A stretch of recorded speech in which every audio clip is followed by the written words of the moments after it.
আজকে আগরতলা প্রতাপগড় থেকে একটি বসতবাড়ি বিক্রি ইনফরমেশন নিয়ে আসলাম আপনাদের জন্য। লোকেশনটা হচ্ছে আগরতলা প্রতাপগড় জগৎপল্লীতে এই বসতবাড়িটি অবস্থিত।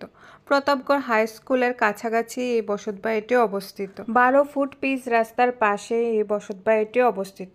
বাড়িতে গাড়ি প্রবেশ করবে। এখানে মোট 3 গন্ডা জায়গা আছে। এই 3 গন্ডা জায়গার উপর টিনের তৈরি বসতঘর রয়েছে।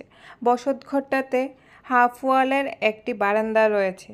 তাছাড়াও বসতঘরটাতে রয়েছে 2টা রুম, আরও রয়েছে কিচেন, টয়লেট এবং বাথরুম। বসতবাড়িটার আশেপাশে বাড়িঘর রয়েছে। ঘনবসতি এলাকায় এই বসতবাড়িটি অবস্থিত। বসতবাড়িটাতে জল এবং বিদ্যুতের সুব্যবস্থা রয়েছে। এখান থেকে Pratapgarh Subhashnagar high school, Netaji charitable society, club, hospital, বাজার সবকিছু 1 কিলোমিটারের মধ্যে অবস্থিত। আমতলী বাইপাস 5 মিনিটের দূরত্বে অবস্থিত। সর্বসুবিধাযুক্ত 3 ঘন্টা জায়গার উপরে বসতবাড়িটা দেখে পছন্দ হলে স্ক্রিনে দেওয়া নাম্বারে যোগাযোগ করে আপনার বাড়িটা কিনতে পারেন।